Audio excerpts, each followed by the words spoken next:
ना hello my dear friends. Previous video में मैंने बोला था कि डायनल सेल के ऊपर डिस्कस करेंगे, but due to some issue मैं डिस्कस नहीं कर पाया। तो मैं ये नेक्स्ट लेक्चर लेकर के आया हूँ डायनल सेल के ऊपर, और इसमें एनसीईआरटी के बेस्ड पूरे अच्छे से एक्सपेरिमेंट वाइज पूरा वो एग्जाम्पल सॉल्व किया गया है। उसमें एक रॉड लिया गया है जेडन का और ये सीयू का, तो उसी स्पेशल केस को मैं यहाँ आप लोग को डिस्कस करूंगा और उसके पूरे एक्सपेरिमेंट को मैं आपके साथ डिस्कस करने वाला हूँ। तो मैं हर्ष सिंह अपने इस वीडियो में आपका स्वागत करता हूँ। तो चलिए हम लोग डिस्कस कर लेते हैं। ये हुआ क्या है कि यहाँ पे दो कंटेनर लिया गया है। एक कंटेनर में ZnSO4 का एक्वस सॉल्यूशन भर लिया गया है और दूसरे वाले सेकंड कंटेनर के अंदर कॉपर सल्फेट का एक्वस सॉल्यूशन लिया गया है। ये जिंक सल्फेट है और ये कॉपर सल्फेट का एक्वस सॉल्यूशन है। इसके अंदर जिंक सॉल्यूशन है, जिंक ZnSO4 का एक्वस सॉल्यूशन तो Zn का रॉड डाला गया है और CuSO4 का एक्वस सॉल्यूशन तो यहाँ पे कॉपर का रॉड डाला गया है। ठीक है, तो यहाँ पे हो क्या रहा है, ये प्रोसेस जो है स्पॉन्टेनियस है, ये अपने से हो रहा है। ठीक है, यहाँ पे और ये दोनों रॉड से एक थिन वायर कनेक्ट कर दिया गया है, यहाँ पे एमीटर लगा दिया गया है।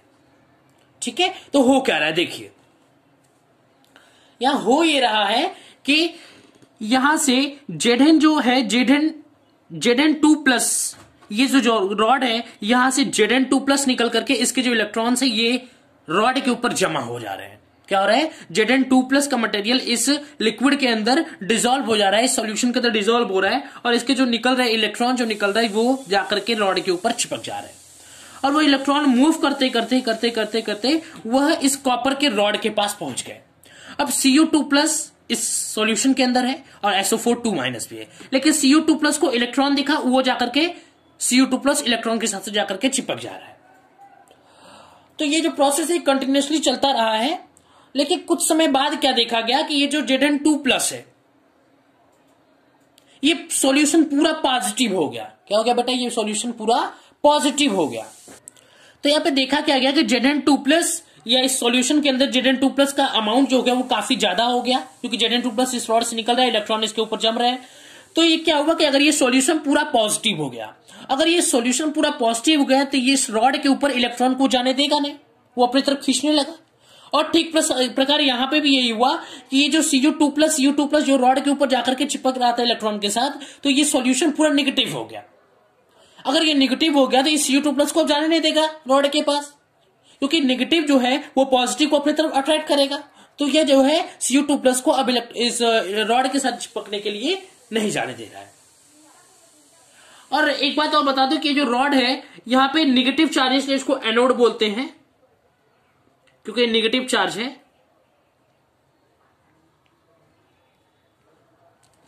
और ये पॉजिटिव चार्ज होने के लिए यहां पे ये कैथोड है। ठीक है बेटा, और एक चीज मैंने यहां पे मेंशन नहीं किया है कि ये जो रॉड है वो Zn का रॉड है, जिंक का रॉड है, जिंक रॉड है, और ये जो रॉड है कॉपर का रॉड है। ठीक है बेटा, तो इस सॉल्यूशन का SO4 2- का अमाउंट ज्यादा हो गया तो ये कॉपर Cu2+ को इसके ऊपर जाकर के चिपकने नहीं दिया, क्योंकि पूरा सॉल्यूशन नेगेटिव चार्ज हो गया, पॉजिटिव चार्ज का अमाउंट कम हो गया, तो पॉजिटिव चार्ज को अपनी तरफ खींचने लगा, उसको यहां पे जाकर के शिफ्ट नहीं होने दे रहा है। तो that is the whole concept. तो ये जो प्रोसेस है ये रुक गया, ये एक इक्विलिब्रियम पॉइंट पे आ गया। अब ये प्रोसेस ना आगे बढ़ रहा है ना पीछे, यहां पे रुका हुआ है। तो देखिए हुआ क्या, बेसिकली ये हुआ कि Zn जो है वह Zn2+ में कन्वर्ट होने लगा, Zn2+ में कन्वर्ट होने लगा, और इससे जो निकलने वाले इलेक्ट्रॉन है वो जाकर के रॉड के ऊपर चिपकने लगे, into the rod, we can say that into the rod. ठीक है बेटा, और ये जो Zn2+ है ये एक्वस में है, किसमें बेटा, एक्वस में। अब इस वाले रॉड में क्या हुआ, यहां पे ये हुआ सॉल्यूशन Cu2+ जो था वह इसी इन्हीं तो इलेक्ट्रॉन्स को गेन करके Cu कन्वर्ट हो रहा था, किसमें कन्वर्ट हो रहा था, Cu में, और ये जो है सॉलिड है। तो ये क्या हुआ इसमें, फ्रॉम द रॉड,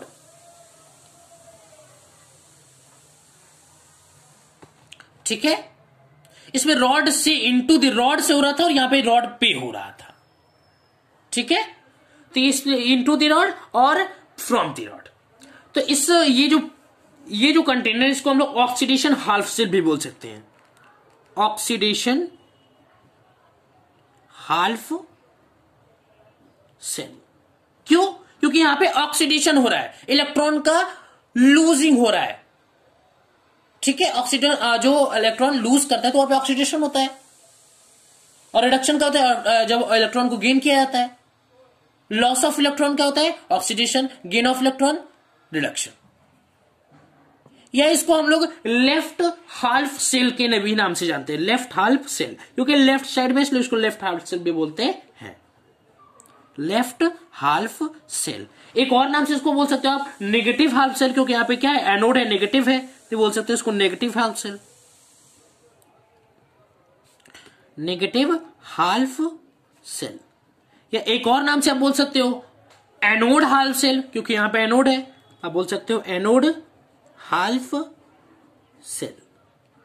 वैसे इसको बोल सकते हो आप ऑक्सीडेशन, तो ये रिडक्शन हो जाएगा, रिडक्शन हाल्फ सेल। राइट इसको बोल सकते हो आप राइट हाल्फ सेल, या पॉजिटिव हाल्फ सेल भी बोल सकते हो इसको, क्योंकि कैथोड है, पॉजिटिव हाल्फ सेल। या बोल दीजिए cathode half cell, cathode half cell. तो ये जो लेफ्ट हाल्फ सेल है बेटा ना, ये जो left half positive charge in the solution present outward flow of electron, present and outward flow of electron, outward flow of electron। मेरा कहने का मतलब ये कि हो क्या रहा है, इस लेफ्ट वाले जो कंटेनर, इसके अंदर क्या हो रहा है, इस रॉड से positive charge Zn2 plus positive charge इस सॉल्यूशन के साथ मिक्स हो रहे हैं, और रॉड के ऊपर इलेक्ट्रॉन जो है आउटवर्ड डायरेक्शन में फ्लो कर रहा है। Electrons flow in outward direction, but positive charge it gets mixed with the solution of ZnSO4।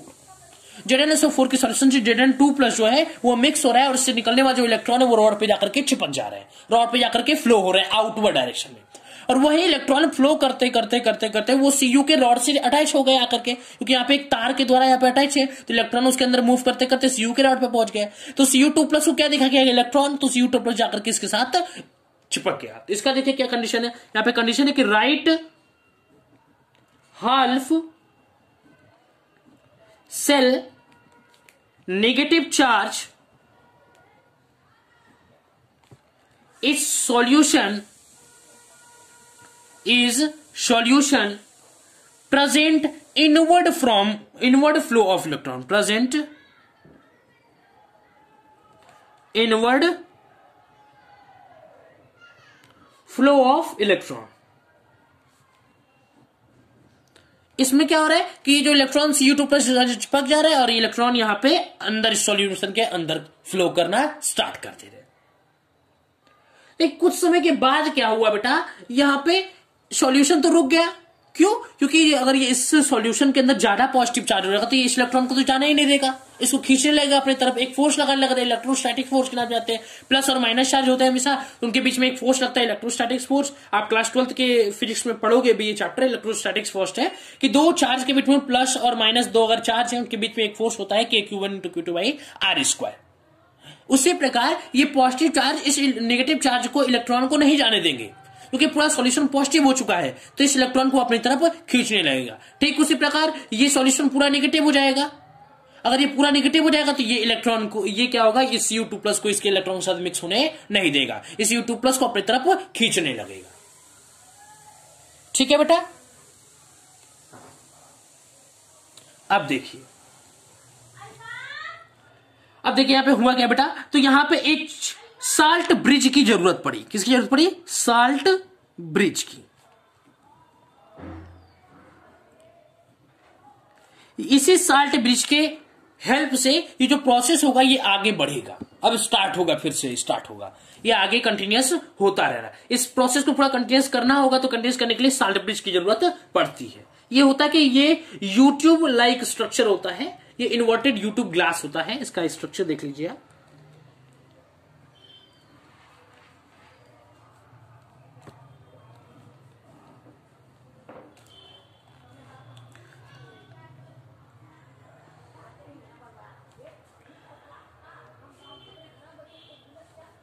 ठीक है, ये ऐसा है। और इसमें आप Cl माइनस या K प्लस डाल सकते हो, एक पॉजिटिव एक negative, KCl, K positive Cl minus. ये Cl माइनस को इसके साथ आप ले लीजिए और K प्लस को इसके साथ। ठीक है बेटा। तो बेटा इससे होगा क्या, देखिए यहां पे, इससे ये होगा कि जो कंटेनर के अंदर अगर डालेंगे इसको, आप इस कंटेनर के अंदर मान लीजिए आप इसको डालते हैं, ये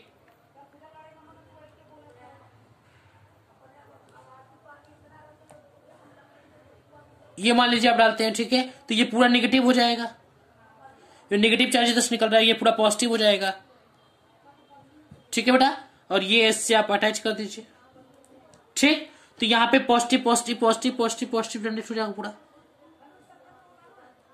ठीक है, और यहां पूरा negative negative negative negative negative negative. तो ये जो होगा, ये जो पॉजिटिव चार्ज है यह, हाँ तो बच्चों ये डिस्कस करेंगे कि यहाँ पे बहुत बोर्ड के एग्जामिनेशन में पूछता है कि what is the functions of salt bridge, पूछता है कि what is the functions of salt bridge. देखिए साल्ट ब्रिज का फंक्शंस क्या है, पहला तो ये दिखता है कैसे, पहले देख लीजिए, इन्वर्टेड यूट्यूब ग्लास है, यूट्यूब, हम बस समझिएगा कि यूट्यूब की बात कर रहा हूं, यूट्यूब ग्लास है, यू शेप का है यूट्यूब ग्लास। ठीक है, इलेक्ट्रोलाइट, ये इनर्ट इलेक्ट्रोलाइट है, इलेक्ट्रोलाइट, और ये कैसा है, इनर्ट है। कैसा बेटा, इनर्ट है। ठीक है, अब देखिए इनर्ट इलेक्ट्रोलाइट है, आप इसके अंदर ले सकते हो KCl को ले सकते हो, जैसे कि मैंने लिया है KCl को हम लोग लिए हैं, K2SO4 को ले सकते हो आप, KNO3 को ले सकते हो। तो डिफरेंट डिफरेंट सिचुएशंस के लिए हम लोग उसके हिसाब के इन सब चीजों का, ये इनर्ट इलेक्ट्रोलाइट का यूज करते हैं। NH4Cl ले सकते हो। ठीक, अब देखिए इन अगर powder in semi liquid state, ये क्या करता क्या है कि इन अगर powder powder in semi liquid state, semi liquid state. ठीक है बेटा, अब बहुत बोर्ड के एग्जामिनेशन में आता है कि what is the functions and ये जो साल्ट ब्रिज किस चीज पे डिपेंड करता है, व्हाट द फैक्टर्स इज। देखिए कौन कौन से फैक्टर है साल्ट ब्रिज इस पे डिपेंड करता है। पहला अगर फैक्टर की बात करूं, यहां पे लिख लेते हैं हम लोग, factors of salt bridge, factors of salt bridge. ठीक है, तो फर्स्ट पॉइंट ये है कि इट मेंटेन्स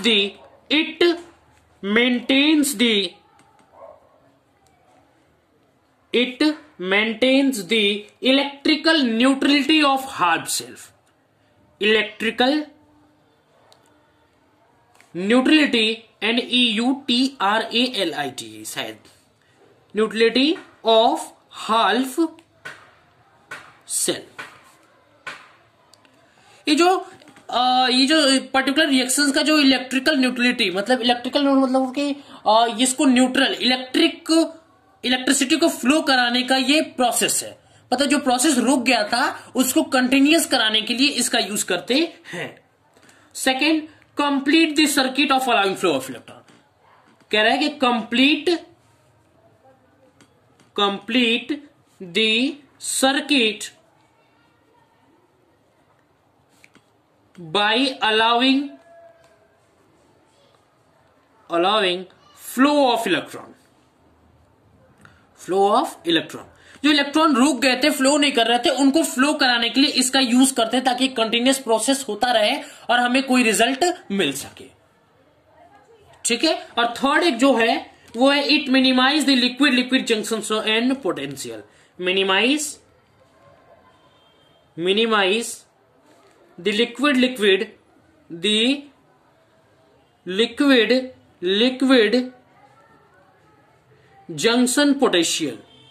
junction potential।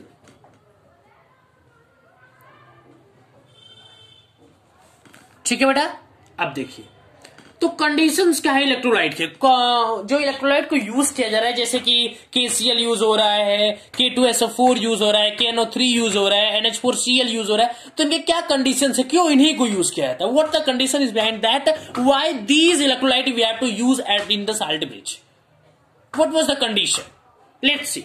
तो लिख लेते हैं conditions of for electrolyte, conditions for electrolyte, conditions for electrolyte. First, inert non-reactive electrolyte, inert non-reactive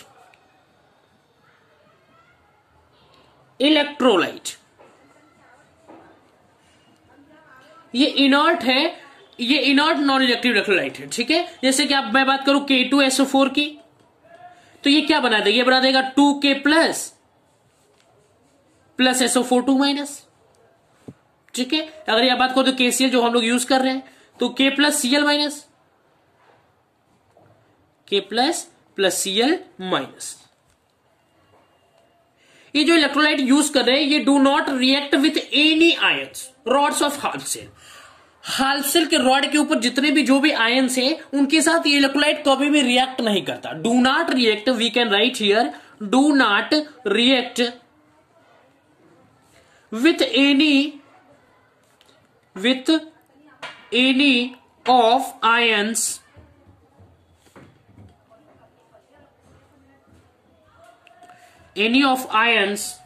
rods of half cell, rods of the half cell soluble, ठीक है बेटा। या आप ये भी कह सकते हो कि जो जैसे कि मान लेते देते हैं Zn2 प्लस 2Cl माइनस, तो ये क्या बना देगा, ZnCl2 बनाएगा कि नहीं बनाएगा, ZnCl2, तो ये क्या, ये सॉल्यूबल है, क्या है, सॉल्यूबल है। या ले सकते हैं हम लोग ZnCl2, इसी को आप ब्रेक करके लिख दीजिए Zn2 प्लस 2Cl माइनस, इसी को आप ऐसे लिख दीजिए। तो ये जो होता है ना, ये होता है गुड आयनिक, ये जो गुड आयनिक होता है मोबिलिटी, गुड आयनिक मोबिलिटी होता है, good ionic mobility and equal mobility of cations and anions. और ये इक्वल मोबिलिटी मतलब दो इसके बाद और दो इसके बाद, तो जो होता है equal mobility of cation and anion, mobility of cation and anion, cation and anion. या बोल सकते हो आप both half cell are neutralize simultaneously, ये जो बोथ हाल्फ सेल है, दोनों हाल्फ सेल है एक साथ है एकदम साइमल्टेनियसली न्यूट्रलाइज कर जाएंगे। बोथ हाल्फ सेल, दोनों हाल्फ सेल जो है आर न्यूट्रलाइज साइमल्टेनियसली, साइमल्टेनियसली।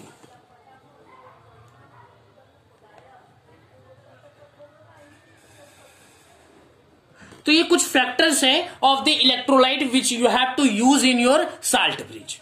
तो व्हाट वाज द फैक्टर्स, ये अक्सर पूछ लिया जाता है बोर्ड के एग्जामिनेशन में कि फैक्टर्स ऑफ साल्ट ब्रिज क्या है, तो आप ये 3 पॉइंट लिख दीजिएगा। अब पूछे कंडीशंस ऑफ इलेक्ट्रोलाइट, किस प्रकार का इलेक्ट्रोलाइट यूज करेंगे, उसके कंडीशंस क्या होते हैं, तो आप इन सब चीजों का मेंशन कर सकते हो वहां पे, ठीक है बेटा।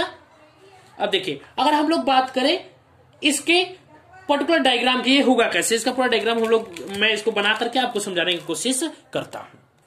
सो बेटा when we apply this salt bridge in that reactions, तो यहाँ पे होगा क्या, मान लीजिए इसमें हम साल्ट ब्रिज को अप्लाई कर दिए, Cl माइनस इधर है और K प्लस को इधर कर दिया, ठीक है। यहाँ पे Cl माइनस टूट के आ रहा है और यहाँ पे K प्लस आ रहा है। तो बेटा ये जो रिएक्शन था वो क्या हो गया था, पूरा नेगेटिव चार्ज हो गया था। अब ये नेगेटिव चार्ज जब यहाँ पॉजिटिव K प्लस आ जाएगा तो ये मिक्स होने के बाद क्या इसको न्यूट्रलाइज कर देगा। वैसे Cl माइनस ये पूरा पॉजिटिव चार्ज हो गया था, तो इसलिए इलेक्ट्रॉन को ये जाने नहीं दे रहा था। तो अगर ये पूरा पॉजिटिव चार्ज हो गया, तो अगर ये नेगेटिव चार्ज इसके साथ मिल जाएगा तो ये इसको कंटेन करके इलेक्ट्रॉन इजिली यहां से फ्लो कर जाएंगे। ठीक उसी प्रकार अगर इसमें प्लस पॉजिटिव चार्ज आएगा तो ये जो SO4 2 माइनस है, ये पॉजिटिव चार्ज के चिपकने के बाद ये K2 प्लस को फ्री कर देगा इस इलेक्ट्रॉन को फ्लो करने के लिए। तो इलेक्ट्रॉन जो है वो कंटिन्यूसली फ्लो करने लगेंगे और ये जो रिएक्शन होगा वो अकर होने लगेगा। तो अब हम लोग बात करते हैं कि सेल का रिप्रेजेंटेशन कैसे करते हैं। देखिए सेल रिप्रेजेंटेशन, सेल रिप्रेजेंटेशन, जैसे मान लेते हैं कि कोई बार बार हम एक ही ले लेते हैं, जैसे मान लीजिए एम ले लेते हैं, एम एम एन प्लस कम से ज्यादा हो गया, या फिर आप ले सकते हैं एम एन प्लस से एम बन गया। ये एक्वस में है और ये सॉलिड में होता है, ये सॉलिड में होता है और ये एक्वस में। जैसे मान लेते हैं जेड से जेड एन टू प्लस बन गया, तो ये क्या है एक्वस में और ये क्या है सॉलिड। अब मान लेते हैं कि जेड एन टू प्लस से जेड एन बन गया, तो ये क्या है एक्वस और ये क्या है सॉलिड। या मान लेते हैं हम लोग की Cu2 जैसे ले लीजिए, हो गया जेड एन से जेड एन टू प्लस, ठीक है, और ये डबल पाई मान लेते हैं Cu2 प्लस से और Cu बन गया, तो ये क्या है सॉलिड, ये क्या है एक्वस, ये क्या है एक्वस और ये क्या है सॉलिड, ठीक है। तो इसको बोलेंगे ऑक्सीडेशन हाल्फ सेल, इसको क्या बोलेंगे रिडक्शन हाल्फ सेल, ठीक है। इसे हम लोग बोलते हैं ऑक्सीडेशन। यहां ऑक्सीडेशन हो रहा है मतलब कि यहां पे कम से ज्यादा हो जा रहा है, तो यहां पे क्या होगा ऑक्सीडेशन, यहां से ज्यादा से कम, तो इसे क्या बोलेंगे रिडक्शन। रिडक्शन तो रिड्यूस हो जाना, ज्यादा से कम हो गया, ठीक है बेटा। अब देखिए तो आप बोल सकते हैं जेड एन से Z N two plus Cu2 plus से Cu, मान लेते हैं यहां पे ये एक मूल है, एक मूलर है, यहां पे भी 1 मूलर है, तो ये क्या हो गया ऑक्सीडेशन हाल्फ सेल हो गया, क्योंकि कम से ज्यादा तो ऑक्सीडेशन हो गया, ज्यादा से कम तो क्या होगा रिडक्शन, तो रिडक्शन हाल्फ सेल। ये इसके एनोड हाल्फ सेल के भी नाम से जानते हैं हम लोग, जानते हो आप लोग, कैथोड हाल्फ सेल बोल सकते हो आप। तो these all are the representation, we can represent that particular oxidation half cell, reduction half cell, anode half cell, cathode half cell, these all we can represent that, ठीक है बेटा। तो आज के वीडियो में बस इतना ही, उम्मीद करता हूं आपको वीडियो अच्छा लगा होगा, तब तक पढ़ाई करते रहे, ऑल द वेरी बेस्ट।